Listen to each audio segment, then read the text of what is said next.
ආයුබෝවන් සුබ දවසක්. ඩිලිජන්ට් හෝම් සමග රැඳිලා ඉන්න ඔයාලා හැමෝම සාදරයෙන් පිළිගන්නවා. සුදු යකඩ ඉවුම් පිහුම් භාජන ඔයාලා ළඟත් ඕනේ තරම් ඇති. ස්ටේන්ලස් ස්ටීල් එහෙමත් නැත්නම් වලලු බෙදෙන වාණි. මේවා තරමක් මිලෙන් අධික වුණත් අපේ ආහාර පිළියෙල කරගන්න කටයුතු වලට ගොඩක් ගැළපෙන භාජන වර්ගයක්.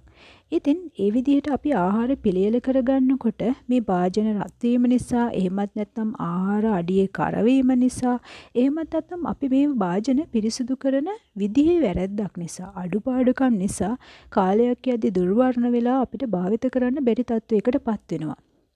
ඉතින් ඒ වගේ වෙලාවට ඔයා මොකද කරන්නේ? මේ සමහර පැල්ලම් අපේ සාමාන්‍ය සේදුම්කාරක දියරයට හෝ සබන් වලට අයින් කරන්නත් බැරි ඒවා. අඩිය අල්ලනවා නම් අපි හූරලා යවන්නත් බලනවා. සමහර වෙලාවට හූරලා යවන්න අමාරුයි. ඒ වගේම හූරලා යවන්න හදනකොට අපේ භාජනය ආයෙ භාවිතා කරන්න බැරි විදිහට පළදු වෙලා තියෙන්නත් පුළුවන්. ඉතින් අද මම ඔයාලට කියලා දෙන්න හදන්නේ මේ වගේ පැල්ලමක් බොහොම පහසුවෙන් ඉවත් කරගන්න පුළුවන් විදිහක් ගැන. ඒ වගේ අපිට පාවිච්චි කරන්න පුළුවන් ක්‍රම ගොඩක් තියෙනවා. අද මම ඔයාලට ඒකෙන් ක්‍රම දෙකක් කියලා දෙන්න බලාපොරොත්තු වෙනවා. ඉතින් ඒකේ පළවෙනි ක්‍රමයේ විදිහට මම පාවිච්චි කරනවා ඊස්ට්. අපි සාමාන්‍යයෙන් බේකරි නිෂ්පාදන වගේ වලට පාවිච්චි කරන ඊස්ට් තමයි මම ගන්නෙ. ඉතින් මම මේක අත්අදා බැලීමකුත් එක්කම තමයි මේක කරගෙන යන්නේ. ඉතින් අපි බලමු කොහොමද කරන්න කියලා. මම මේ භාජන දෙකට ඊස්ට් තේ හැන්දවකින් දාලා වතුර මිලිලීටර් 500ක් ඒ කියන්නේ අඬු කෝප්ප දෙකක් දාලා හොඳට මිශ්‍ර කරලා ඊස්ට් ටික දිය කරලා පැය 12ක් විතර මේ කුණු පැල්ලම් ටික පෙඟෙන්න භාජන දෙක පැත්තකින් තියලා තිබ්බා. මේ තියෙන්නේ පැය 12කට පස්සේ. ඉතින් ඔයාලට පේනවා ඇති ස්පොන්ජ් එකෙන් අපිට හොඳට මේ කොන ටික ඉවත් කරගන්න පුළුවන්. ඉතින් ඒ වගේම තමයි බ්‍රෂ් එකකින් මේ කුණු පැල්ලම් ටික ඉක්මනින් ඉවත් කරගන්නත් ඔයාලට පුළුවන්.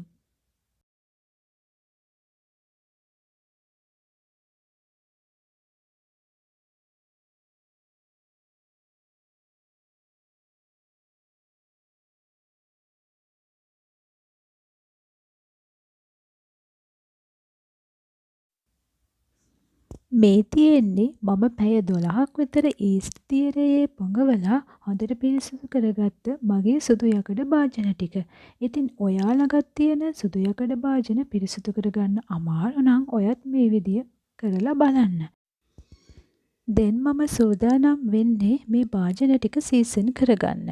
මේ භාජන ටික විනාඩියක් විතර හොඳට රත් කරලා ඊට පස්සේ අපි තෙල් ආලේප කරගන්න ඕනේ. ඔයාට පොල් තෙල්, එළවලු තෙල් වගේ ආහාරයට ගන්න ඕනෑම තෙල් වර්ගයක් භාවිතා කරන්න පුළුවන්. ඉතින් තෙල් ටික ආලේප කරගන්න පින්සලක් එහෙමත් නැත්නම් පුළුන් කෑල්ලක් උනත් භාවිත කරන්න පුළුවන්.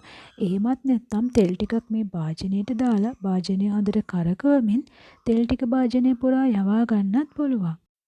භාජනවල පිටපැත්තේ තෙල් ආලේප කර ගැනීම අත්‍යවශ්‍යම නැහැ. ඇතුල් පැත්තේ විතරක් ආලේප කර ගැනීම වුණත් ප්‍රමාණවත්.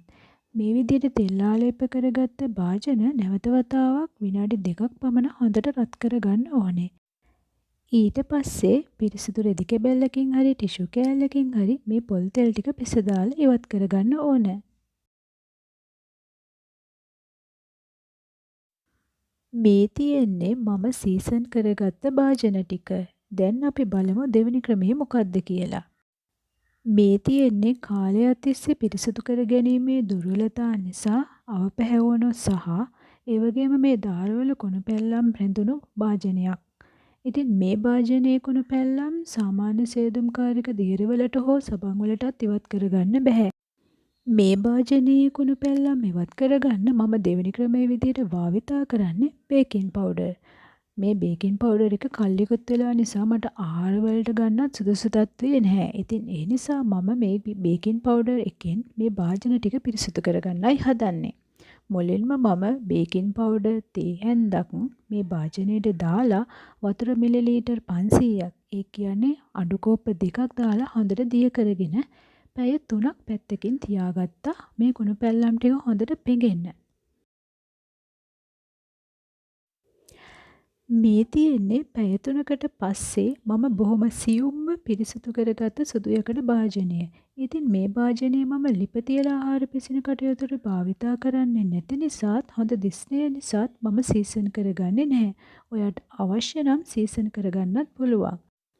මේ ගැන ඔයාගේ අදහස මොකක්ද? පහලින් කමෙන්ට් කරන්න. ඒ වගේම ඔයාට මේ වීඩියෝ එක ප්‍රයෝජනවත් වුණා නම් ලයික් කරන්න වගේම යාළුවන්ට බලන්න ෂෙයා කරන්නත් අමතක කරන්න එපා. ඉතින් මේ වගේ තවත් වැදගත් වීඩියෝ එකකින් හම්බ වෙනතුරු ගිහින් එන්නම් සුබ දවසක්.